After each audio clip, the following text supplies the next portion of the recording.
Hey Hopesters, welcome to the vlog today. I've got laundry I'm doing back there, just kind of cleaning the house. I have not been making episodes, recording anything all of this week.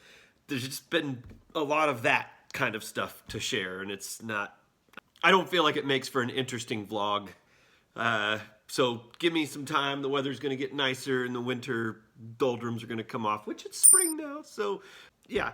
So I figured I'd sit down and just do a little one-on-one with you guys.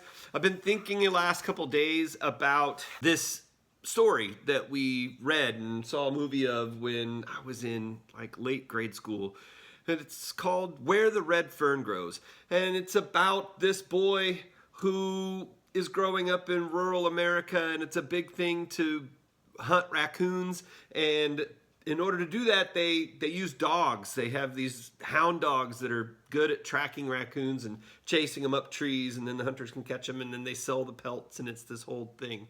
And so he works really hard and saves his money and goes on this really long journey by himself as a very young kid to buy these two puppies and brings them home, and they have contests for this. And so he wants to train these dogs to be the best, which, spoiler alert, it's a really old story, but he ends up training the dogs and they're champion dogs, but it ends up being a very sad story because throughout time the dogs age, and of course dogs don't live as long as people. But there's one part of the story where he has to train the dogs to be able to chase a raccoon scent, a pelt, and he wants to train them to know what they're doing.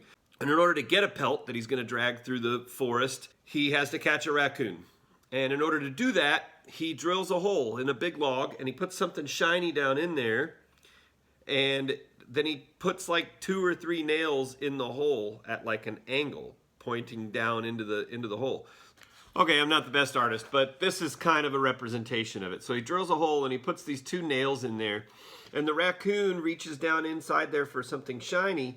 And when he grabs that shiny thing, his fist gets him caught in there. And if he would just let go, he could slip his hand out. But the raccoon is really stubborn, and so the next morning he goes and he finds the raccoon just stuck there and it won't leave. And so he gets the raccoon, and you can gather the rest of the story. But I was thinking of that in regards to what we do with defining ourselves by holding on to something.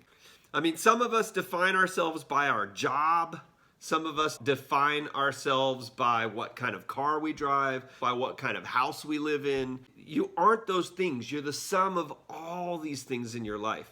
I can think of a time when I was a kid. My mother passed away when I was 5.5, and to this day, I still probably have some of that I hold on to, of course. But when I was a little kid, my dad kind of started using it as an excuse for me when I wasn't good or acted up or didn't do well in school.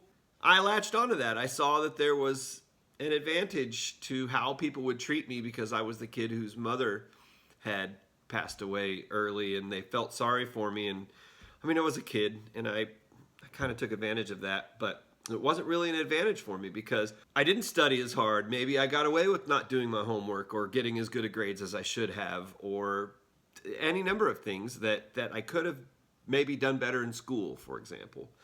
And I held on to that well into my late teens. I think I finally had a big breakdown when I was in college. I just, tears crying for a few hours about it and just let it go and said, okay, I'm not going to let that hold me down anymore. I'm going to do my best to kind of put that away and not hold on to it anymore. Just let that thing be in there. And I think a lot of us do that in the special needs world.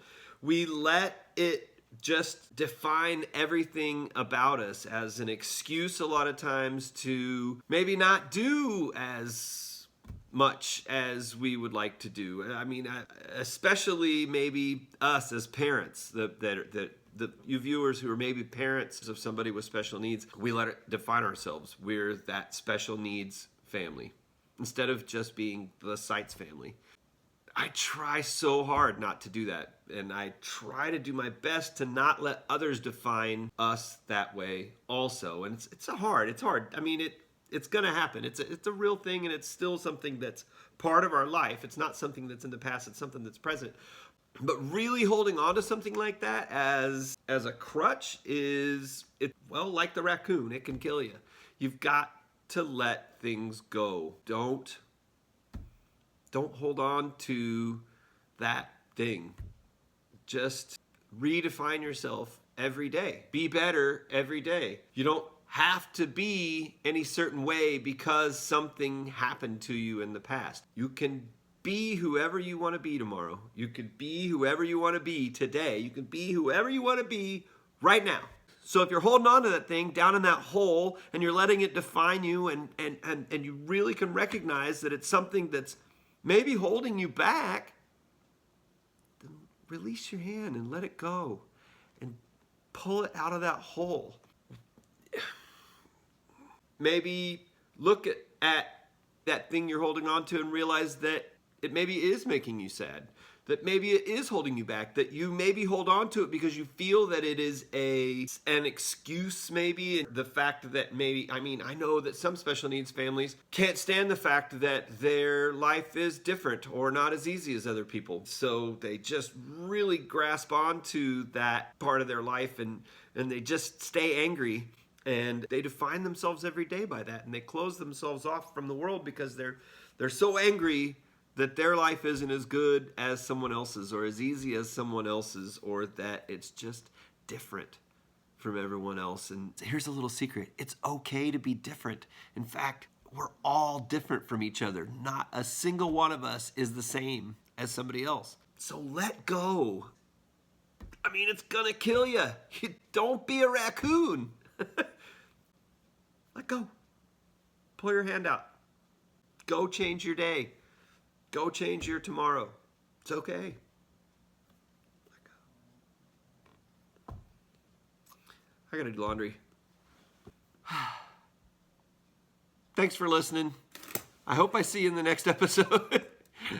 I'll have more interesting time lapses and driving to places and going to appointments and doing fun stuff later. But today I just felt like sharing that thought with you guys.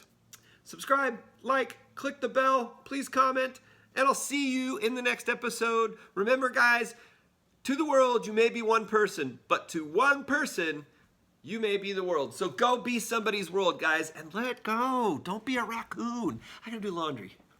Bye, guys.